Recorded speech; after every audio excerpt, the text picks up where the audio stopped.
K-pop Demon Hunters is clearly the surprise hit of the summer, dominating the worlds of animation, film, music, and going absolutely crazy on social media. And it's really easy to see why. This stunning Netflix animated film about a Korean pop girl group who moonlight as demon hunters was boasting a solid story, memorable characters, jaw-dropping animation, and of course, an incredible soundtrack of all original songs co-written and produced by some of the people behind the biggest K-pop crossover hits of all time. So obviously, Netflix has been scrambling to capitalize on this surprise hit. Now they're doing some limited theatrical screenings, releasing merch, probably some Funko Pops if we're feeling lucky. But the biggest piece of news that both excited and terrified me was Netflix is considering making 2 sequels to K-pop Demon Hunters. A live-action remake is also being considered. Good lord, it's been a while since I saw a piece of entertainment news that felt that loaded. See, when I made my first video on K-pop Demon Hunters, I was pretty adamant that they had to do more with this concept. It only made sense. But the more I thought about it, the more I realized that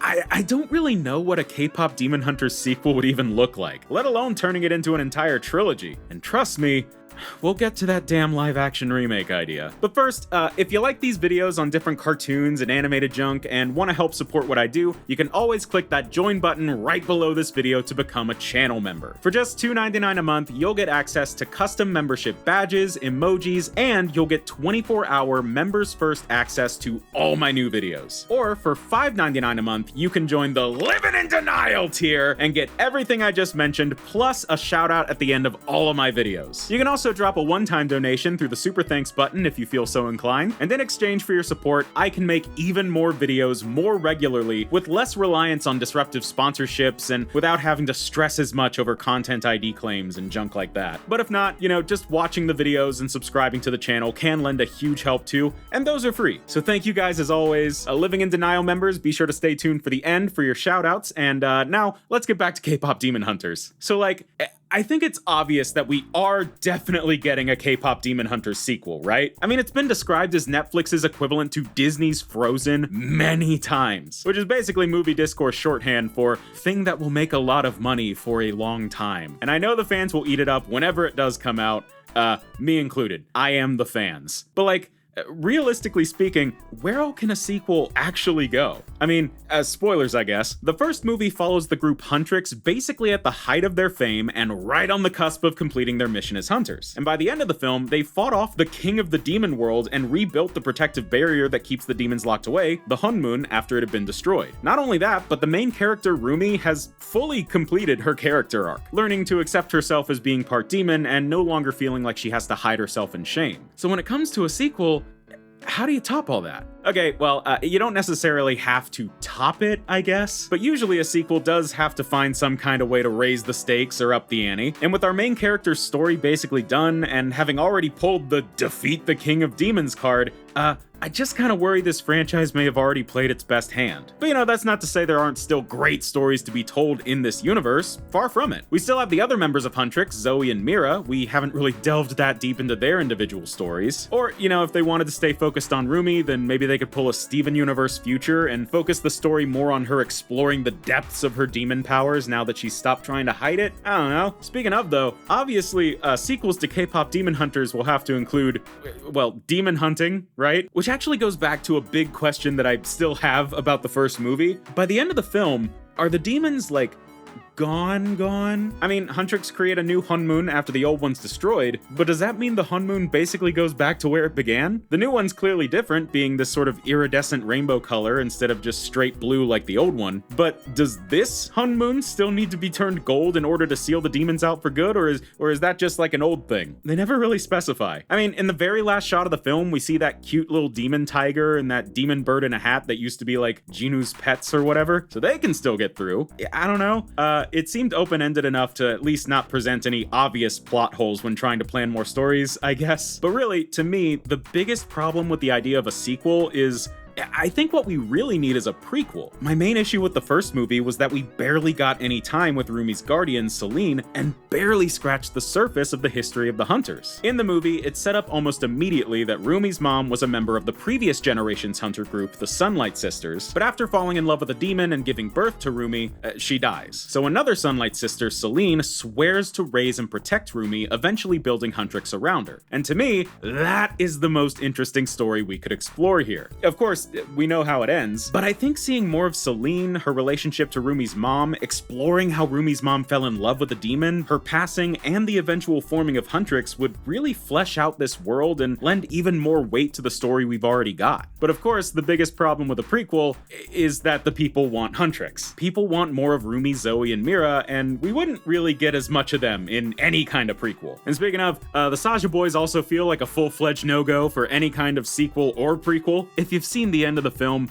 you know there really isn't any graceful way to bring them back. So, you know, there certainly are ways to do a sequel or a prequel, but all the stories that I can imagine just feel like a bit of a step down compared to what we've already seen. So the better way to go might actually be like an animated TV series, you know, where we'd have more time to explore stories of different scales, something like that. But let me tell you, man, any sequel they made would still be 1,000,000 times better than a live-action remake? Are you kidding me? The movie is 2 months old and we're already thinking about remaking it? What are we doing here? I won't mince words here. A live-action remake is a bad idea. In fact, it's not just a bad idea, it would probably be the quickest way to take this massive success and kill it dead. Yes, K-pop Demon Hunters has a good story, great music, fun characters, and all of that, but I really think one of the biggest reasons for the movie's success is the fact that it's animated. You really think they could have pulled this junk off half as well if this were live action? The animation isn't just some random choice, it's integral to every aspect of the movie. Just like my thoughts on Netflix's Avatar adaptation, there's really nothing about K-pop Demon Hunters that could possibly be improved by making it not animated. The thing that rules about animation is that it's essentially limitless. Take that iconic scene from the opening of K-pop Demon Hunters. The one where huntrix dive out of a plane that's been ripped in half while performing their song How It's Done and mugging for the camera music video style, then attacking the demons mid-skydive, still taking the time to do their stage makeup, all while this little pink compact drifts from shot to tie it all together. Dude, it is perfectly crafted. Every aspect of it is seamless and just drowning in effortless personality, making it probably one of the most recognizable sequences from the entire film, and that is only because it's animated, allowing for every little detail to be crafted exactly the way the filmmakers want, with zero limitations. Besides, like, I guess budget and time. I mean, if they did remake this in live action, they could easily cast fantastic actors to play the role of huntrix perfectly, and they could even showcase some really impressive costumes for the demons. But then,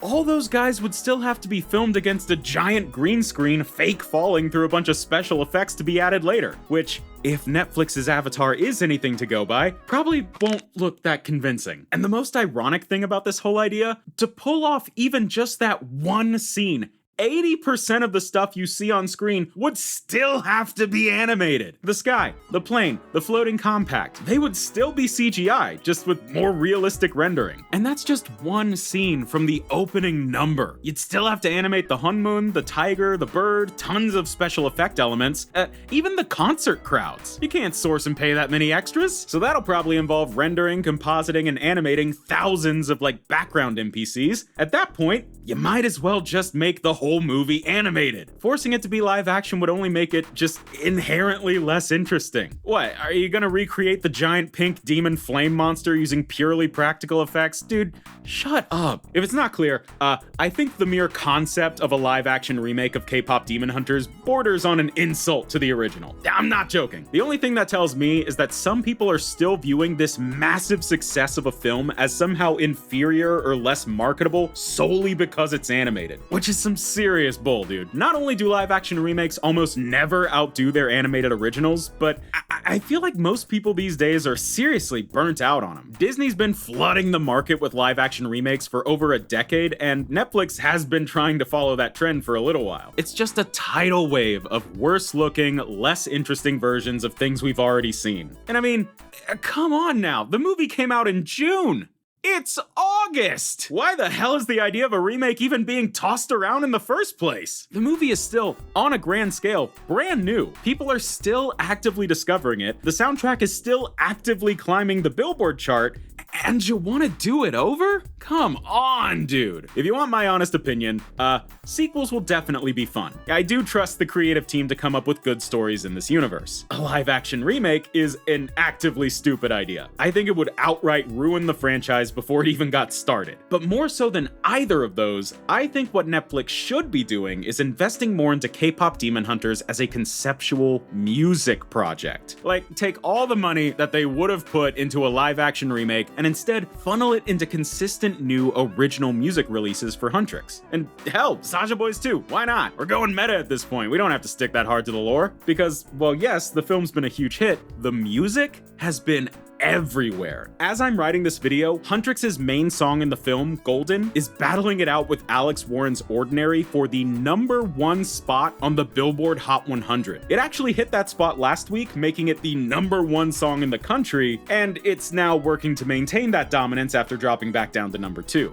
Meanwhile, the Saja Boys songs, Your Idol and Soda Pop, have jumped all the way up to #4 and #10, respectively. That is 3 songs in the top 10, dude. Actually, editor Fofi here, they just announced the updated Billboard charts for this week, and they are now up to 4 songs in the top 10. Your Idol is staying strong at #4, Soda Pop has jumped up all the way to #5, How It's Done just entered at #10, and Golden has returned to #1. Oh my god, that is crazy. And pretty much the entire rest of the soundtrack is piling up somewhere else in the top 40. Dude, unless you're like Sabrina Carpenter or Kendrick Lamar or something, that does not happen. In fact, from what I've heard, Huntrix going #1 at all is technically the first time a girl group has done that since Destiny's Child in 2001. 24 years ago. Netflix are sitting on a goldmine film franchise, yes, but they're also sitting on some equally huge potential on the music side. Imagine, instead of getting some live-action remake, we get brand new music from Huntrix and the Saja Boys, same voice actors, writers, producers, and all that, released regularly. Yeah, they do it up proper like real K-pop comebacks, where a new mini album of 5 songs or so drops like every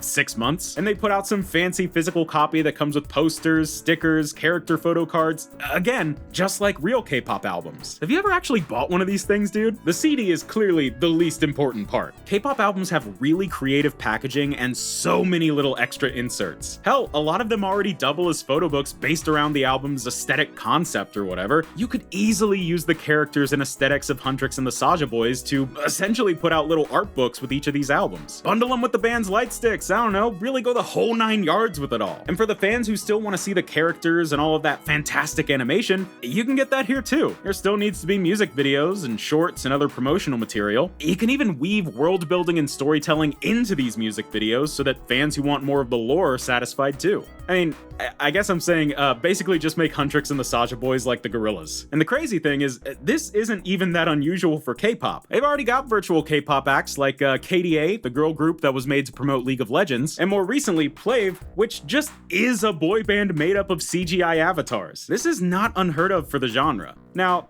I'm no fancy media producer. I'm making this video while sitting on my couch eating Chex Mix, but I have to imagine that putting out 2 mini albums and a couple animated music videos each year would cost way less than the several hundred millions of dollars they're planning to spend on these sequels and potential live-action remake, right? I mean, the first movie alone cost $100 million to make, and given the meteoric success, the budgets for the sequels are only gonna get more expensive. And dude, I'd hate to see how much money Netflix would sink into the live-action remake. I just feel like you'd get way more long-term success funneling that budget into regular music releases. Plus, K-pop is one of the last remaining sections of the music industry where buying physical media is still like a big thing. People drop so much money collecting K-pop albums, dude. Hell, some people will buy the same album multiple times to collect all the different concept variants, and especially to chase their favorite members' photo cards. Seriously, buying K-pop albums physically can legit have the same effect as buying like a pack of trading cards hoping to pull something rare. And I can't even tell you the amount of videos that have shown up on my TikTok feed of fans showing off their rows and rows of albums from just one artist. Dude, they could make so much money off of that. Return on investment would probably be huge, or at least more than you'd expect. And because K-pop moves so fast, like they seriously are releasing new music every few months, I feel like the longer they wait, the more this opportunity is slipping by. Plus, did you see Twice's set at Lollapalooza? Of course I have to bring up Twice again. One of my favorite groups of all time, Twice, headlines Lollapalooza in Chicago this past month. Gigantic crowd, absolutely huge. And not only did they perform Takedown from K-pop Demon Hunters, there was a giant drone show that had a medley of all the songs from the movie, and people went nuts. They gotta make more music, and I really think they should do it soon. While it might be kind of unusual, I really do think investing into K-pop Demon Hunters as a long-term music-first project would probably lead to stronger success in turning this into a franchise. Obviously, make the sequels. I will watch them. We all want to see more of Huntrix and Bobby and that little tiger guy, but to only look at this as a film franchise and nothing else, I think would be severely limiting the potential they have to make Huntrix and even the Saja Boys innovative staples of the K-pop scene and just the pop music world in general. And I feel like all the fans would be pretty satisfied too. You can still give them their character-driven animations, tons of new music including some deep cuts, mountains of merch. You could fully immerse the fan base into Huntrix and the Saja Boys just like they were a real-world group like Twice or Stray Kids. And you can do all that without a live-action remake. Seriously, don't do the live-action thing. I just don't. I swear to God. Hey guys, thank you so much for watching my new video, and of course, now is the time to give a huge shout out to all of my Living in Denial channel members. Sam Berger, Jake Artist 13, Yes Yes Carly, Hoggy King _3, JBG0801, Broken Pie, Revamped Skunk, Not So Simple Grim, Chiller Beans, Grace Strickland, L1 Brew 5, Hey It's Rosa, No Naha, still not sure if I'm saying that one right, Star Squared, Marina Casano, Strange Fan 101, Glue Gunner, Megan Modestly, Princess Ella Bunny, AR Hester, Dirk OO, Flip Flop, Mario Underground, Wolfglar, Loki, not that one, Bucket Studios, Michael Milton, Z-Boot, The Wild Megalo, Cyril Plays 656, Clifford Longhead, Mimikyu 199, Ciela Star, Zekron, Jupiter Studios, and Galaxy. Thank you so much to all of you guys. Your support means the world. And if you want to join them, you can click the button right below this video that says join and pick your tier and stuff like that. Thank you. Yay! Woo! Huntrix. Ah. Ow, what?